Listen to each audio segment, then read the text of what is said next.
The other astronomical breakthrough that took 100 years to achieve. The binary star system, Cygnus 61, is seen here in the upper left portion of the image. Friedrich Bessel in 1838 measured the system's distance from Earth at about 10.4 light-years, which was very close to the actual distance of about 11.4 light-years. It was the first distance estimate for any star other than the Sun. It was also the first hard evidence of the trigonometric parallax. Well, here we are 2 weeks into the era of gravitational wave astronomy. I trust that by now you have read and heard all about the LIGO discovery of gravitational waves from two black holes merging and what it means for astronomy. These are indeed exciting times, and it is worth pausing to think about this announcement in the context of other big astronomical discoveries that were generations in the making. Perhaps the best historical analog for the gravitational wave search and detection is the search for the trigonometric parallax, or a method to measure the distance to stars. Its existence was long theorized, but observational evidence was harder to come by. Noticing a shift. After the work of Kepler and Galileo in the first decade of the 17th century, it was apparent that foreground stars should shift position relative to background stars when viewed from our orbiting platform. Galileo doesn't appear to have undertaken this search, as he likely understood that the telescopes he had available were not sufficient for the task. Why would they have been insufficient? Even the nearest stars are so distant that their apparent shift is only a couple 10,000ths of a degree. Hold your finger out at arm's length and a 10,000th of degree would be length of a typical bacterium on your fingernail. Atmospheric turbulence washes out star images to a diameter 4 times that and makes the images dance erratically. The lenses available to early astronomers made the situation worse, and stable telescope mounts were hard to come by. Galileo cautioned would-be observers, the instrument must be held firm in order to escape the shaking of the hand that arises from the motion of the arteries and from respiration itself. Our place in space. The first serious attempt to measure parallax was likely Robert Hooke's in 1669, and some might doubt just how serious that attempt was. I am certain that Isaac Newton would have questioned the effort. James Bradley, working in the 1720s, might offer a better starting point for serious work on attempting to observe parallax. Every 6 months, the Earth moves nearly 186 million miles from one side of its orbit to the other.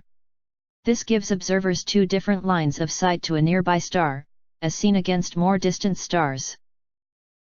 Bradley was able to show that the star he studied had to be at least 3 light-years away, and that any parallax signal lay hidden under stellar aberration, an apparent motion of the stars caused by the Earth moving through space. Bradley learned he had to tilt his telescope slightly in the direction of Earth's motion to keep the star centered, just as you might tilt a glove to catch a falling baseball on the run. If our only goal in observing parallax had been to verify that the Earth is in motion, this observation surely did so. But more generations of astronomers would come and go before we actually observed trigonometric parallax. William Herschel, discoverer of Uranus, was one of the more notable to try. He believed the best way to observe the subtle shift in a star's position was to observe closely spaced pairs of stars with one bright component and one much dimmer.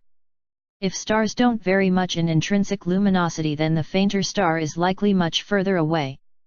To his disgust, he found that most of the pairs he observed over a long period of time were showing signs of orbit around one another. He had discovered many binary stars, some that are just now completing a full orbit. Herschel didn't know it, but he provided the precise data necessary to measure the masses of stars of varying color, the critical first step in our understanding of stellar structure and evolution. Observed, finally. Friedrich Bessel finally accomplished the parallax observation in 1838, just over a century after the search began in earnest and more than 2 centuries after Kepler and Galileo worked. By that time there was little dispute over the heliocentric nature of the solar system. The observation was still key, not only because it set the size scale for the universe but also because astronomers wanted to finally measure it. He observed the minuscule back and forth movement of the star 61 Cygni in comparison others in the background. Friedrich Wilhelm Bessel. Bessel's calculations corresponded to a distance from Earth of roughly 10.4 light-years, which is close to the modern measurement of 11.4 light-years. His finding drove home the sheer three-dimensional scale of the universe, and confirmed something we knew for some time. Likewise, general relativity has become so firmly established in the past century that fewer and fewer astronomers doubted its validity in broad terms. There has been pretty good indirect evidence for gravitational waves for a while. More than 3 decades ago, observations of binary neutron star system PSR 1913+16, first observed in 1974, made it clear that the orbital period of this system was getting smaller at a rate, about 76 millionths of a second per year, that was perfectly consistent with the expected amount of energy being radiated away in the form of gravity waves. So significant was this indirect detection of gravity waves that pulsar discoverers Russell Hulse and Joseph Taylor won the Nobel Prize in 1993. Few and far between. Big and sudden observations like that announced by the LIGO team earlier this month happen only occasionally. In my 30 years as part of the astronomical enterprise, I knew only identify a few. The first of these, and the one most comparable to the current observation, occurred in February 1987 when neutrinos from supernova 1987A were observed. It was the only time neutrinos have been detected from an identifiable source beyond the Solar System. NASA's Hubble Space Telescope captured this image of supernova 1987A in December 2006. The IMB proton decay experiment saw 11 neutrinos and the Kamiokande proton decay experiment saw 8. These few neutrinos allowed refined modeling of nuclear fusion in supernova explosions, and they really ignited the field.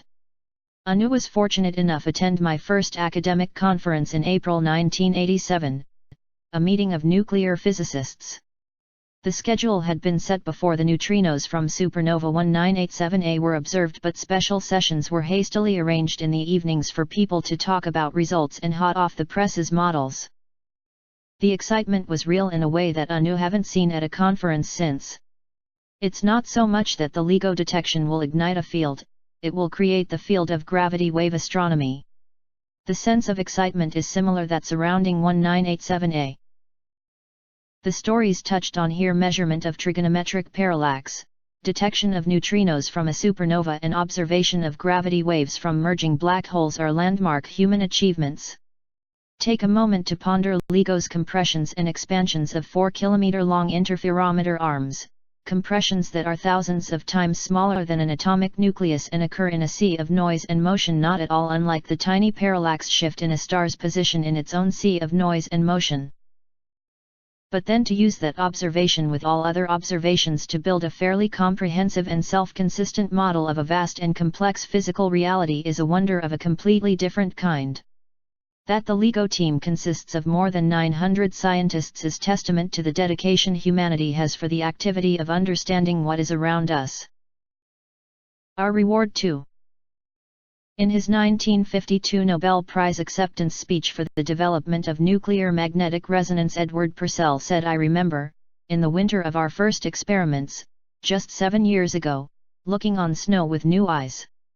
There the snow lay around my doorstep, great heaps of protons quietly precessing in the Earth's magnetic field.